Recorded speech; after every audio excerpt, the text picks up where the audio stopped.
So welcome to our session, Kubernetes Networking with NSX-T Deep Dive. I'm Yves Fauser, and I'm joined by my colleague Yasim Semyonov. Hello. And I hope I didn't slaughter your last name. And yeah, as the title says, this is about networking in Kubernetes. Before we get started, a little disclaimer.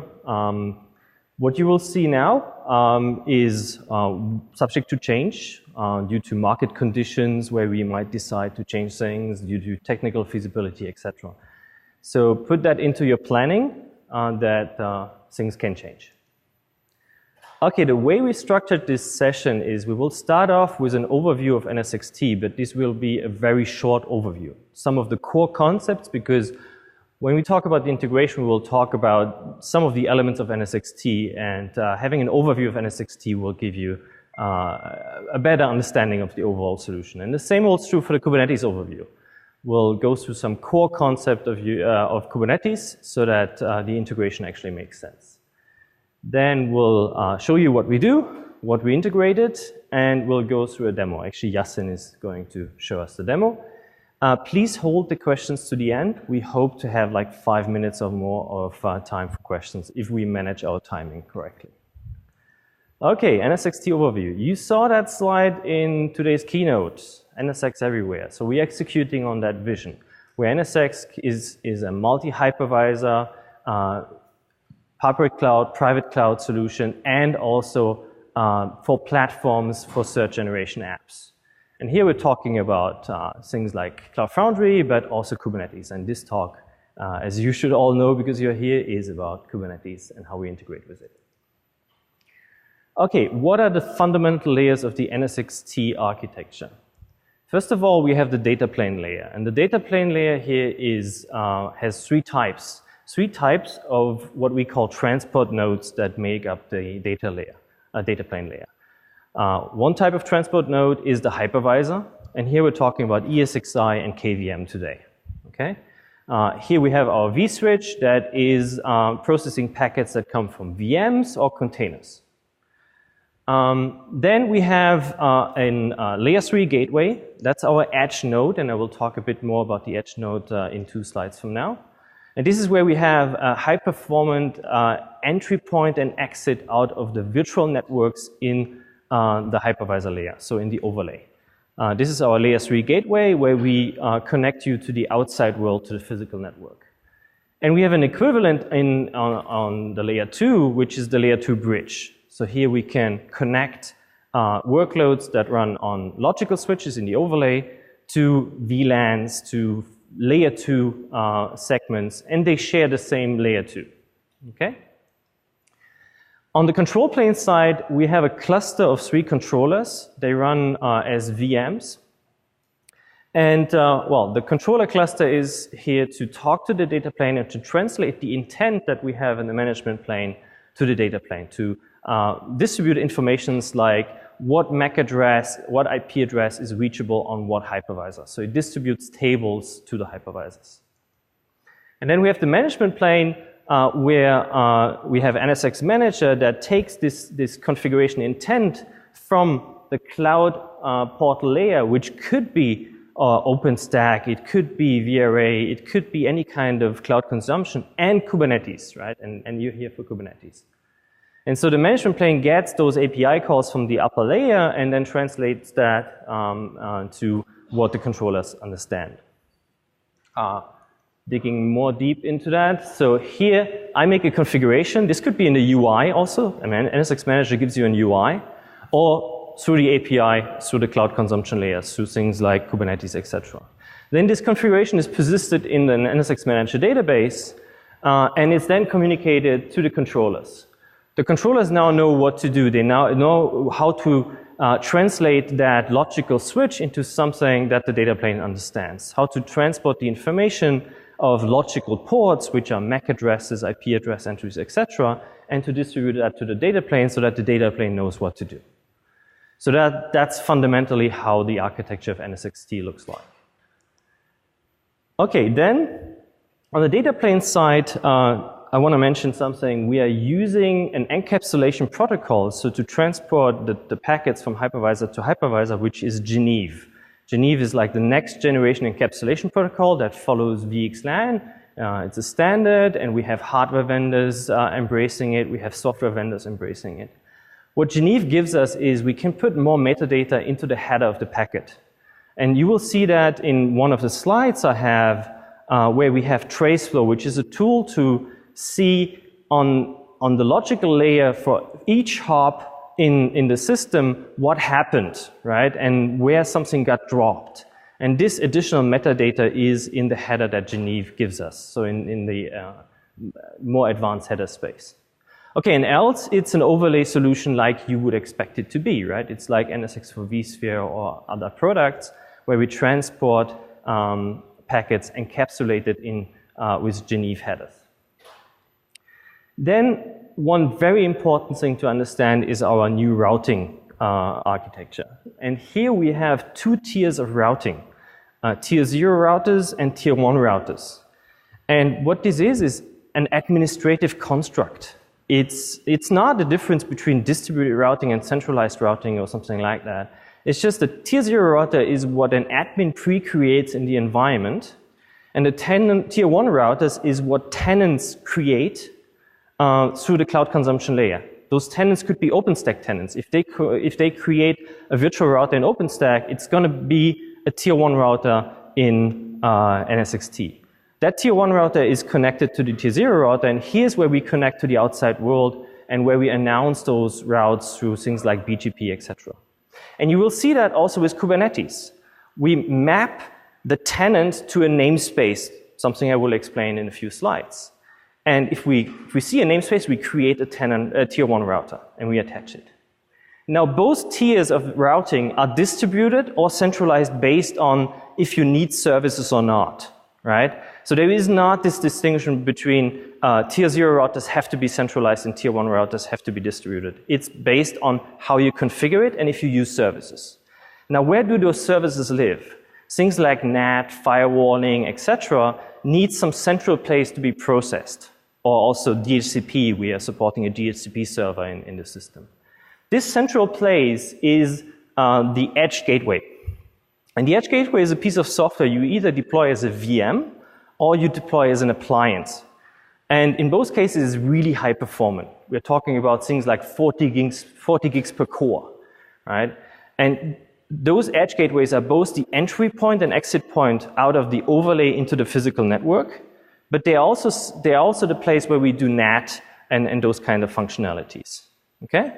So that was like the very quick run through to NSX-T, just to give you the basics to understand the rest of the presentation. The introduction to NSX-T architecture, unfortunately, it's at the same time as this presentation. But you can watch the recording to get this basic session, but there's also an advanced architecture session, which is on Wednesday, 10 a.m., if I'm not mistaken, so where we go even deeper into the concept of the NSX-T. And there is a hands-on lab, so you can go through all the concept in a self-paced hands-on lab. Okay, now to Kubernetes. What is Kubernetes? Kubernetes, that's the mission statement, right? It runs your distributed applications as containers. Fundamentally, what it is a container orchestration system. So a CAS. It's not to be confused with a PaaS. A PaaS, you give it your code and it will package the containers for you and it will make sure that those containers run. If you use a PaaS, you don't care how those containers are built or anything. That's the CAS doing that, right? So it sits higher than the CAS layer, which does the container orchestration. So Kubernetes expects you to have containers that you want to run. And so you give Kubernetes the instruction, hey, run 10 of those containers for me and run them in a distributed, highly available fashion. It was started by Google, and it resembles Google's internal task management system that runs all the Google services called Borg, but it's not the same thing, right? It's an open source project that was influenced by that thinking, but is a different project. And it's certainly one of the most interesting open source projects for container orchestration out there. And we, as VMware, but also others in the market, are extremely investing in Kubernetes because it's really promising. Okay, what are the components of Kubernetes? At the heart of Kubernetes is its data store, which is etcd or etcd. It's a distributed key value store that you could think of as a database, like you think of your MySQL database, right? But it's not speaking SQL, it's speaking a REST interface and keys and values. So you access it through HTTP, and then you have a path where you have your key in, and then you set values to that key. What's great about etcd is that it supports what I would call callback capabilities. So you can watch for changes of the object tree. So I'll explain the namespace in a second, but what happens if you watch for namespace is if somebody creates a namespace, you get a callback that something happened, right? And everything in Kubernetes is centered around that. On the master nodes, we have a Kubernetes API server, and that's a front end to do checks if what you want to create is actually sane, if it's understandable by Kubernetes, if it has the right object structure. The API server gives you role-based access control. It gives you like all the entry point to the system. So you don't write directly to etcd, you write to the Kubernetes API server. And then we have the nodes. And the nodes is what is actually running your containers. A lot of people run those nodes as VMs, but obviously they can also run in bare metal. But again, most people today run them as VMs, and our focus with the NSX-T integration today is the VM form factor. In those nodes, we have a container runtime. In most of the cases, this will be Docker, but it can be something else. It can be Rocket, it can be any container runtime that supports the API specification that the Kubernetes component called kubelet understands. And kubelet is that glue between the API layer of Kubernetes and the container runtime. Kubelet watches for what we call pods, and pods are a collection of containers. I have a separate slides on that. So as soon as the kubelet discovers there is a pod that I should run, it will take action, it will create containers on that runtime. Okay? Now the scheduler and the controller manager, the scheduler is what the name says, right? It watches again for pods that don't have a node assigned to it yet, and it will assign a node based on CPU load and memory load, etc., or whatever the scheduler should look at, right? There are custom scheduler that could look at any kind of details, including also things like affinity, etc., etc. And then the controller manager is where you run what we call a replication controller. And that replication controller, you tell, hey, run me 10 of those pods and make sure they run, right? And it will then start 10 of those pods. And then you can say, hey, scale it to 20, and then it will add another 10 pods. Okay, so that was the quick overview of the Kubernetes components. We'll talk about kubeproxy in a separate slide. So revisiting the concept of a pod, why are there pods in Kubernetes? It's based on the idea that you want to run only one single process in one container. That's fundamentally why we have pods. So in this example, I have a web server, and that web server writes logs. And it's one process running in one container. But you want to get those logs somewhere, right? So you want to export them somewhere. So you need some process that processes those logs, a syslog daemon or something like that. So what Kubernetes gives you is the ability to start that syslog daemon as a container in this pod. And the pod gives all the containers in the pod the same access to the same file system and the same network. It's the same resource on the OS, right?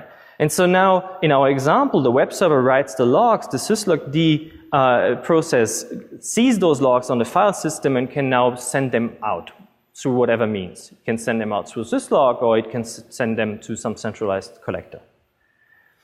Every pod in Kubernetes can only run in a single node, right? You can't put your containers of a pod on multiple nodes because they are sharing the same resource on the OS. And the same resource of the OS is basically built through this pause container. And the pause container is like an infrastructure container that exposes its resources to the other containers. And it's called pause because it does nothing. It has an idle process in it. That's why it pauses, right?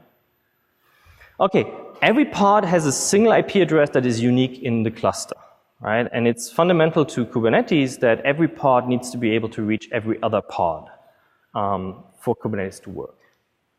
Namespaces. Namespaces started off in Kubernetes as a means of ensuring name uniqueness. So in this example, we have two Redis master pods, but they can't be in the same pass, else the name would collide. Kubernetes doesn't have UUIDs to distinguish between two things that have the same name. And so we need two different passes, and those passes are the namespaces. Now, those namespaces were enhanced to also give you capabilities to be a tenant. So you have quota per namespace, so CPU memory limits. You have role-based access control per namespace, so you can assign which users and user groups are able to access what objects on a per namespace basis. And we have network policy now per namespace. So I can define what is allowed to get into my namespace. It's an ingress-only concept. And what is allowed inside of the namespace. So which pod is able to talk to which other pod in the namespace. Okay? So that fundamentally gives the namespace a tenancy meaning and not just a name uniqueness meaning. Load balancing. We have two ways of load balancing inside of Kubernetes. One is east-west, so inside of the cluster. The other one is north-south, so what goes in and out of the cluster. On the east-west side, we have an object in Kubernetes which is called the Kubernetes service. That Kubernetes service is grouping pods that offer a service, and it's grouping them through labels. So the pods are labeled. Let's say that those are my Redis slaves, so they have a Redis slave label. And then I create my service and I say, include all the pods that have the label Redis slave in that namespace. Now, this grouping construct now gets a DNS meaning also. Kubernetes comes with an own DNS service, Sky DNS or Core DNS as it's called now. And if you create the service, it enters the name as a DNS entry. So in this case here, my Redis slave service is known as redisslave.namespace.cluster.local. If I have my web pods up there asking for the Redis slave service, they will ask DNS. What they will get returned is dependent on the configuration. What you usually do is you get a cluster IP returned. And that cluster IP is a distributed load balancing IP. So that IP address, 132.30.24 here, is reachable on every node in the cluster, but not outside of the cluster. So you will never see that IP address on the wire. Okay? Now, the traffic from the pod hits that IP address. That IP address is then netted to another destination address, which is one of our pods serving the service. So that's distributed load balancing inside of the cluster. And you will see we are implementing this with OVS flows in our solution. Upstream in like the regular Kubernetes, this is implemented using IP tables in the management IP stack of the node itself. And this is one of the fundamental things we're doing with our integration is we are separating management traffic from pod data traffic, and this is why we do it in the OVS instead of the IP stack of the node. Then on the north-south side, we have, there is also a load balancing type service, but I want to skip this. I want to just talk about ingress. On the north-south side, we are talking about an ingress object, and here you define a load balancing rule. You say the host name bikeshop.com, maybe /shop or /something, should map to a specific service which maps to specific pods. So my web front-end pod here is serviced by this URL, and I give the ingress rule that host name should be serviced by those web front-end pods. How the data path is implemented is dependent on the system you deploy. The data path of the load balancer could be a physical appliance. It could be an F5 appliance. And then you have a controller component which translates what it sees in terms of ingress objects on Kubernetes to the data path side on the F5 or whatever load balancer, right? Then the data path sits outside of the cluster. But in most cases, what we have is the load balancer data path runs as pods itself in the cluster. And that's why I'm showing that picture here. So we have an Nginx pod that is running in our cluster that is providing both the controller part and the data path part of the load balancer. And we need to give access to those pods from the outside world to make the north-south load balancing work. Okay, if you deploy a Kubernetes cluster without any network integration, without any additional things, what you get is what I call a flat routed topology. And it's flat routed because it doesn't have any notion of tenancy. So what is configured is every node in the Kubernetes cluster is its own little IP router for the set of pods that are running on the node. So usually you give a /24 to each of those nodes, and somehow you need to inform the upstream network where to reach which subnet, right? If it's an IaaS where it's running, then you can automate the process of giving those routes or pointing those routes to the right nodes. But if not, then you have to go to your network administrator and put in a route for each and every new node that gets created, right? Which is a pain in the back. But the benefit is all of your pods are now visible in the network, in your overall enterprise network, by their individual IP address. So in logs, you see the IP address of that pod, right? And you see you basically have a meaning of that pod has that IP address. Okay?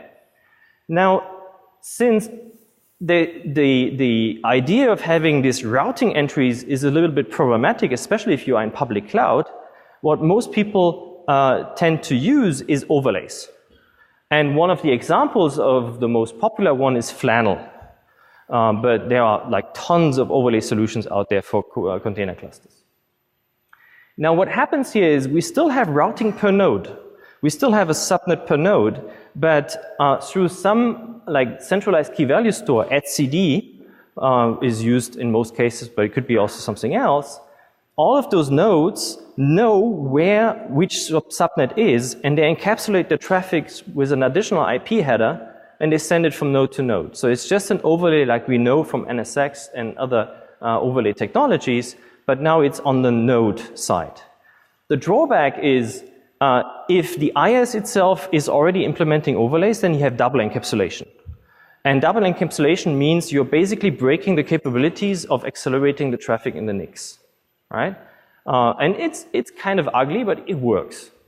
The second problem, and that's the more difficult problem to solve, is if a pod in such an environment wants to talk to the outside world, talk to an external database, it will be netted to the management IP of the node and to some ephemeral port. So that means you can't really map a pod, a namespace or anything to a specific IP, right? It's all coming from the node's management IP. So we have a mix of management traffic and data traffic on the same VNIC, on the same management interface, and it's coming from all those management IPs, so you have no idea from where it came, right?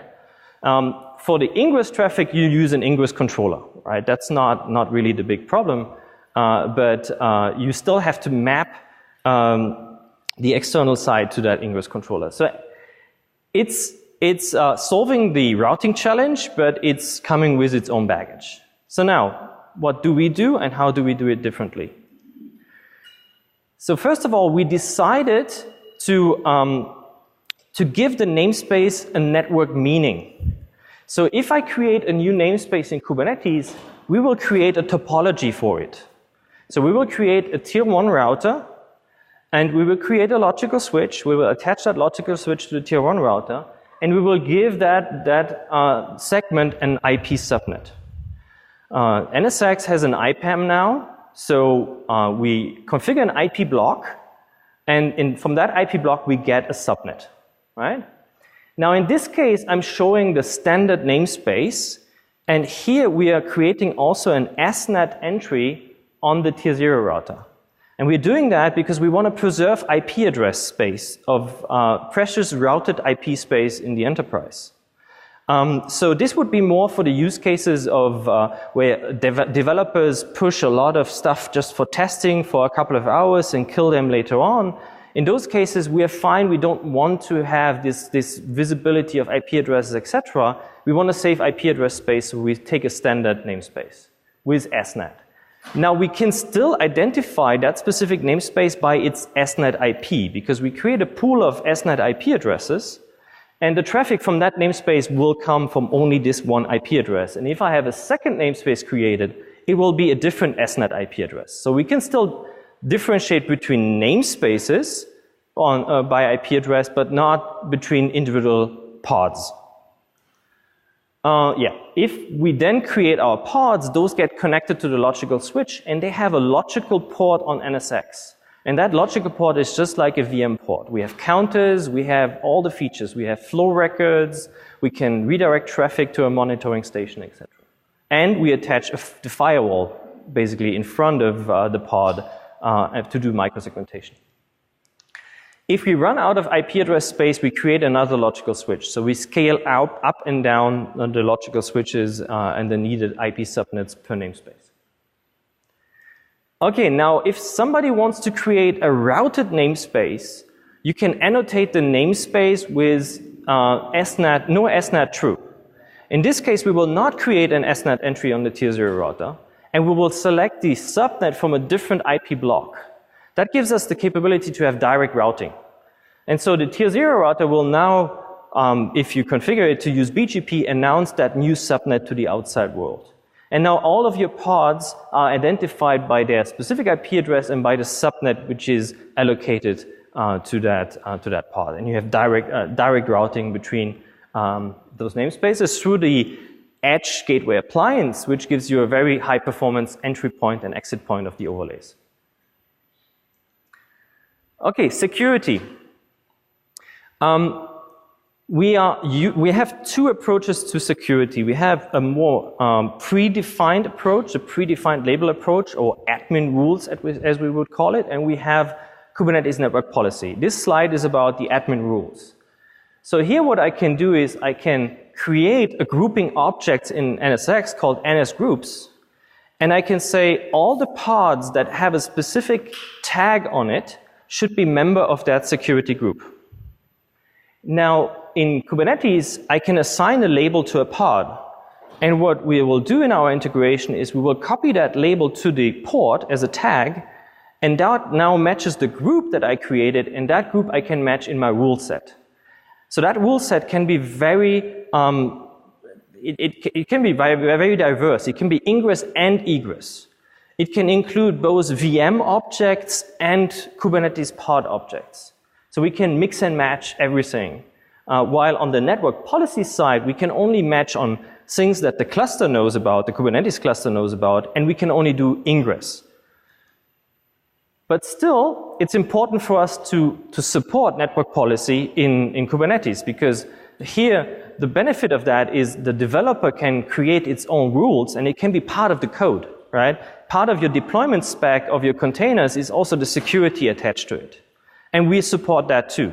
The only drawback is it's only ingress, and it only matches things that are inside of the cluster. So you can't match on external IP addresses. You can't allow traffic egress from those pods to your database server that has a specific IP address in your data center network, right?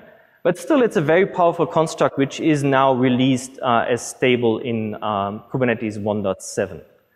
And what we are doing with NSX is we're translating what we get from network policy into the same thing that you would predefine with the predefined label rules, right? So we are translating that to dynamic groups. You see them here as source and destinations. Those are dynamically created groups that got created out of the network policy that we saw in Kubernetes. And then we allow traffic to a specific TCP UDP port, right? Okay, so as a summary, we're supporting both Kubernetes network policy and predefined in the same cluster at the same time, right? With the same NSX environment. What is not on those slides, but is important also, is we're supporting multiple clusters inside of the same NSX-T environment. So you can have like 10 clusters, 20 Kubernetes clusters, all using the same NSX-T environment and the same underlying virtualization environment, which could be hopefully ESX. Okay, east-west load balancing again. So here, to separate out the management from the data traffic of the pods, we needed to basically bypass the IP stack of the node. And to make the load balancing, the east-west load balancing, the cluster IP work, we created flow rules in OVS. So we have a service running on each and every node that is exchanging the kube proxy service that usually talks to IP tables, and we're replacing that, and our NSX kube proxy service is now talking to OVS to create those load balancing flows, right? That gives us also very low latency because we don't have to do like side loops through the management IP stack of the node. For north-south load balancing, if the pod that implements the data pass is running inside of a namespace network itself, then we create a floating IP entry, I would call it this way. So we create a source and destination NAT rule that maps that ingress data pass to a specific IP address that is externally reachable for the NAT namespaces. We also do that dynamically. Yeah, obviously, you can even flag regular other pods that are not ingresses and get your floating IP, but it's made for running ingress data passes in the namespace networks. So what is giving us all this magic? It's a component called NCP. And that's a piece of software that we distribute to customers as a container image, as a Docker image. So we distribute both that container image and the YAML spec that runs this image, both as a centralized controller part, but also as a daemon set on all the nodes to do this NSX kube proxy functionality and to talk to OVS to build pipes, as you will see in a second. So our whole integration is one container image that you get on download.vmware.com. Okay? And that translates between what it sees on the Kubernetes side and what it has to create on the NSX side. It's completely stateless. So it doesn't talk to any external etcd database or any SQL database or anything. It doesn't write anything to file. When it starts up, it populates its cache completely by what it finds in Kubernetes and what it finds in NSX, which is very important because even if you kill NCP, it will come up again because the replication controller makes sure that it comes up again. And then it just repopulates its cache and is back up, which makes it really easier to deal with it as if it would have a centralized database. So one example here, we have adapters in NCP. Here we're talking about the Kubernetes adapter. You will see more adapters popping up for other technologies. And here the Kubernetes adapter, it starts a watch for that example on namespaces. As soon as a namespace is created, it starts a workflow that will create the topology for us, right? All looks pretty easy. Of course, there is a lot of steps involved, but that's fundamentally what NCP does. Now, as I said, we're focusing today first on the VM node form factor. So the node runs as a VM. In this case, we somehow need to have logical ports created on the vSwitch of the hypervisor. We decided early on that we don't want a vSwitch controlled by the NSX controllers in all of the nodes for both scalability reasons but also security reasons. If somebody breaks out of a web front-end pod, we don't want it to be able to attack our control plane, right? That's the security part of it. The second part, of course, is scalability, because we have less hypervisor nodes than we have Kubernetes nodes running as VMs, okay? So the OVS that runs in the node itself is not controlled by NSX controllers. It's not controlled by the NSX infrastructure. It's only controlled by a node agent that is connected to the NSX CNI plugin. CNI is a standard that was defined to talk between the container orchestration, which is in the node's case a kubelet, and the network implementation. And so if your kubelet wants to start new pods, it basically kicks the NSX CNI plugin and says, give me a network. Give me a network interface. Or actually, more specifically, attach a network interface to the pod that I want to start. And then at some point we come back and we say, I did my job. You can now start the pod or declare that the pod is started. Now what we do is we create what I would call a pipe out of the VM. So we program OVS to add a VLAN tag to every pod. And the pod logical port is identified on the hypervisor vSwitch by the combination of VLAN ID, MAC address, and IP address. And the VLAN ID is significant locally just to the node, which means we have 4,000 something VLAN IDs ready for us to be used. And with the current scalability testing that we have in Kubernetes, which is around 110 pods per node, we're far away from exhausting those 4,000 IDs. If at some point we would exhaust those 4,000 IDs, we could use another header. We could use VXLAN for that or some other means, right? But right now we have local VLANs per node that identify the logical port of the VM. So think of it as sub-interfaces if you are more like in the networking world, VLAN sub-interfaces. And that's also what gives us this management and data path separation. Okay, final slide before we go to the demo. Since we now have this logical port construct, we can do everything that we can do with a VM port, also with a pod in Kubernetes. So we have all counters, we can do a port mirroring session, we have spoof guards, so if somebody wants to change the MAC address, the source MAC address, the source IP address, we actually block that and send a syslog message. We have firewall per port, we export flow records with IPFix, and we have our troubleshooting tools like TraceFlow. And with TraceFlow, I can show the path that a packet, a simulated packet between those two pods take in NSX. And I have this nice graph that describes on all the hops what happened. And that's what Geneve gives us, actually. This additional metadata in the header that records on every hop what happened. Okay? And with that, I'll give it to Yasin to give us a demo. Okay, it's time for some entertainment. I will try for about 10 minutes to show you everything that Yves was explaining in last 40 minutes. I have one simple application. It is web frontend and Redis key value store. It is distributed key value store in memory, so I can save some messages from my web frontend to the backend.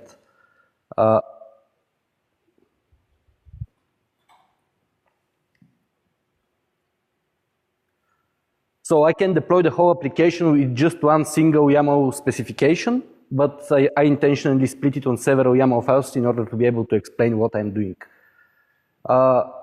NSX-T is vCenter independent, so we don't need vCenter. Anyway, we have 3 VMs connected to NSX-T logical switches, so we can see these 3 VMs in my inventory here. So I have one Kubernetes master and 2 nodes.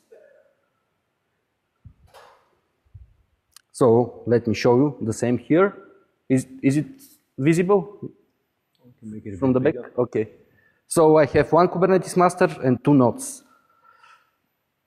So let me show some more details. So I have, you can see here, NSX-NCP. So this is the component that Yves was explaining that communicates between the Kubernetes API server and NSX. And we have NSX node agents. These are the components that manage the local OVS instances.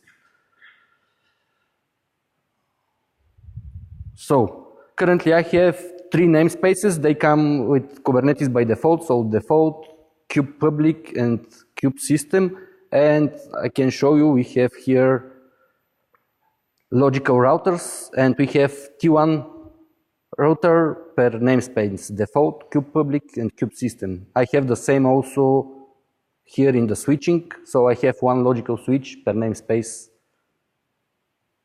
in the switching section.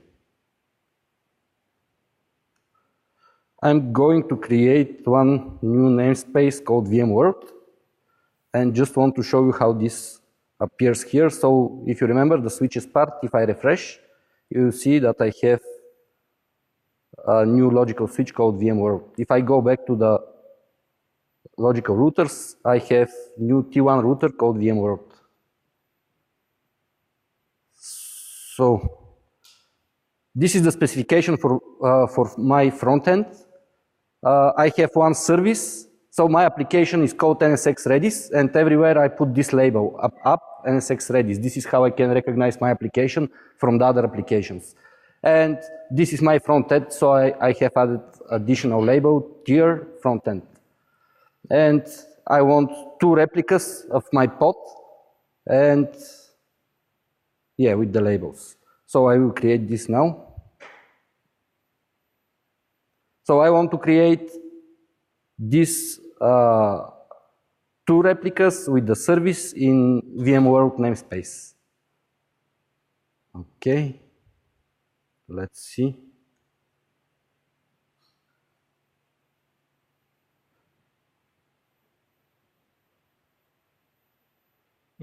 Slow today. Oh, okay, we are lucky. So you see, I have one pod running on node 1 and one pod running on node 2. And let me go quickly to the web UI, switching VMworld, and I want to see the ports connected to this. So you see, I have my 2 front-end pods connected to this logical switch. Anyway, if I decide, let's go quick. If I decide that I want to scale my application, so I need, let's say, 4 replicas. So I can scale this up to 4 replicas.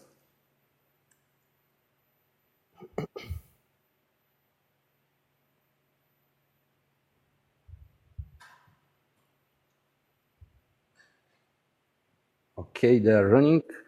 And if I go here, so I have already 4 pods. So this will come up, it gets a bit slowly in the UI.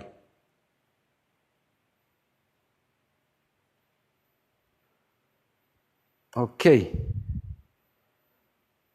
So I will create ingress rule because now I have the service and I have the pods, but I want to have a way how to access my application from outside.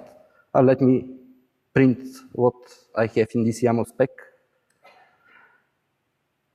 So I have specified that I want this NSX demo corp local URL to be redirected to the pod, to the service, to the pods that are member of the service with name frontend, and it works on port 80.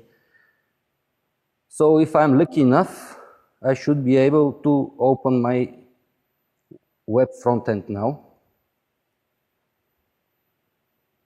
Okay, I can open it. You can see. So this is the pod that serves currently this web page. This is the IP address.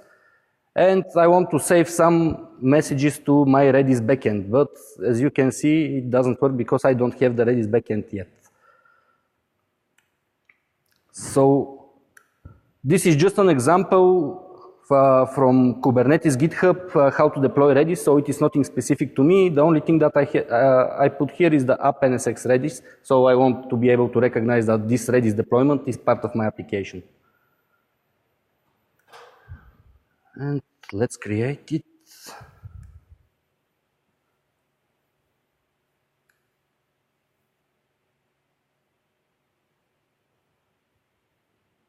Okay, it is 1 master and 2 slaves.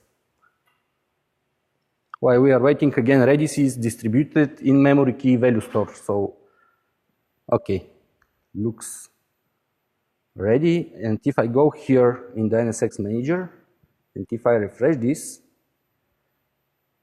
yeah, this will come up in a second. And I have the master and the Redis connected here. And hopefully my application will work now. So if I save one message, okay, you see it is printed back because it is stored in the Redis cluster, 2, 3, so it works. By default, we have now everything open, so the firewall rules are I will annotate my namespace to deny all the traffic. So now all the traffic is blocked and I cannot even access my application anymore because port 80 is not accessible right now. So you see it is waiting. The timeout is too much, so I will not wait for it. Hopefully you trust me, it will not open anymore. Okay, let me show you what it creates in the firewall section. So I have my firewall section VMworld, and what I have this drop any rule because of this annotation. So I have two network policies. One is for the front end. Let me show you. And it is simple enough. So TCP port 80 to be allowed to tier front end. So TCP for port 80 will be allowed just to my front end, not to the back end. And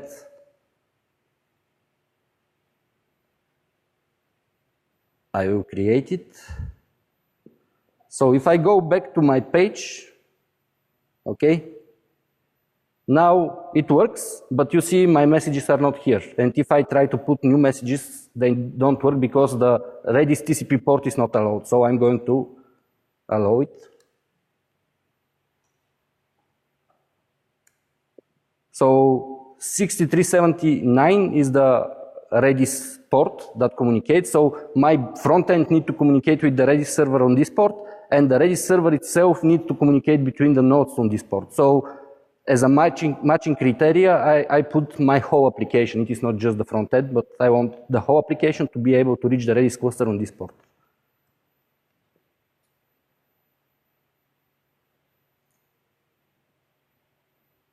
Okay. So I will refresh this page, and you see my messages previously stored in the Redis are visible now, and I hopefully can add some more messages. So the application works. This is a quick example of how you can build your entire application just with YAML specification.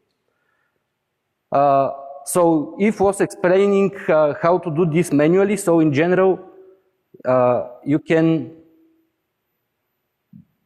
go to the UI and create your firewall rules manually. Just to show you the firewall rules. So from any to my web frontend on TCP port 80. So this is the firewall rule allowing my frontend.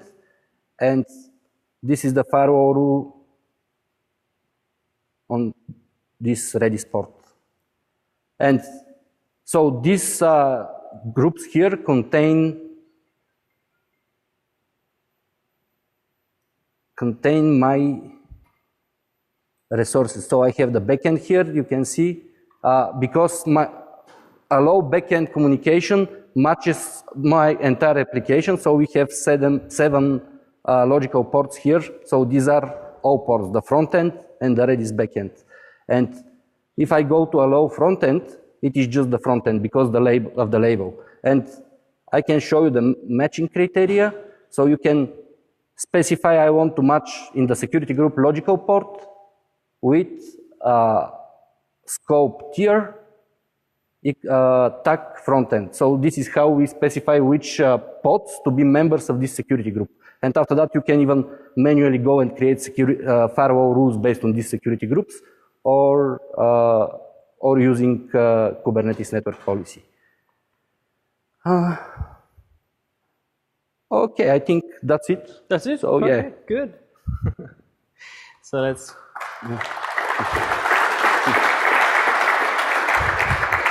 Let's quickly go back to the final slide. So what are the values we bring to Kubernetes? Unified VM to pod networking. So you can, in the same cluster, have VMs and pods. We didn't show that in the demo, but we can certainly also show you that if you want to see it.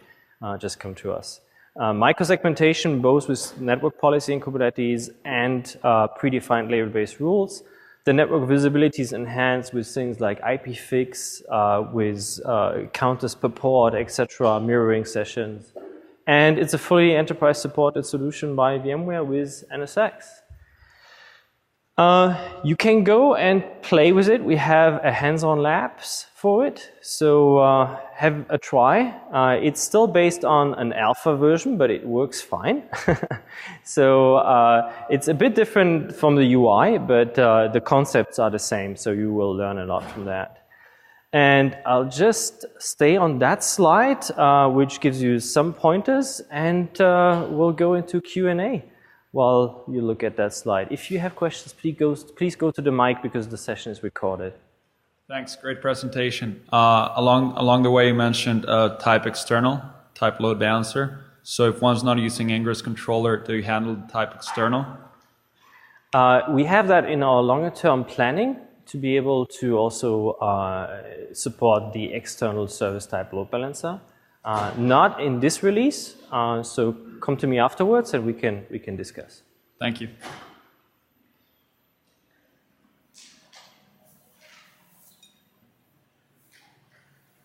How you doing? As far as Kubernetes and Docker containers themselves, what versions are we running here? Is it the latest that's available in open source? When we set this up, do we download the latest Kubernetes open source code, implement that, or is that package as part of NSX? How do we implement this from ground zero? That's a very good question. So a couple of answers to that. So the first answer is in our GA release that is following pretty soon, we are supporting Kubernetes 1.6 and 1.5. And then on the follow-up release, we will support 1.7. So today it's 1.5 and 1.6. Now, we will support your do-it-your-own cluster.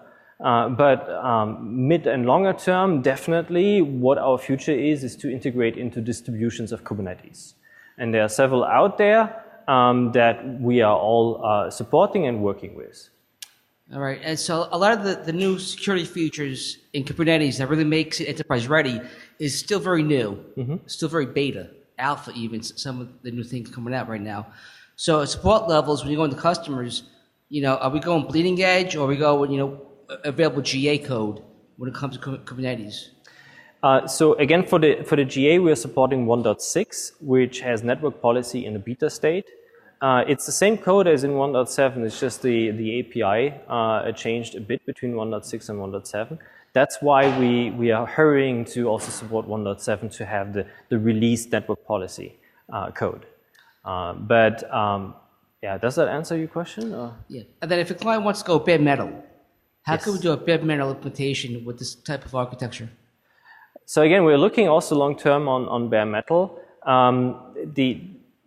The architecture of what we have built will work with bare metal. And basically, you just have to push the hypervisor vSwitch layer down to the node itself. And in a bare metal node, it would be all condensed in one node. But you would lose the property, the additional security property, right? You will have a data plane or a connection between the controller cluster and the bare metal node, obviously, right? So working on a couple of concepts to have best of both worlds, a bit of more additional security and still support the bare metal node. But we're working on that. We're working on that. It's going to be cool. Not in happens, GA. Yeah. One more question. So with runtimes, are you guys looking at Cry IO at all? Sorry?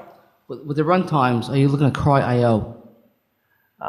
Right now, in terms of runtimes, we only support Docker. That's what we test. And we would support additional runtimes if we have a customer that needs it. So if you're interested, let us know, and then we'll look at that runtime also. Thank you. Can you go to the mic? It's recorded, so. Is there any option to limit the CPU consume and memory consume in an instance inside in Kubernetes? a node? Yes.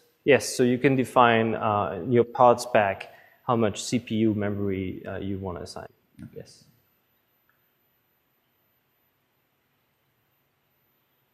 Okay, I'll take that silence as we're done. Take your surveys, please. I I can't click anymore. So that's the survey slide. No, it doesn't work. Yeah, okay. it works. Take your service, please. Thank you. Thank you.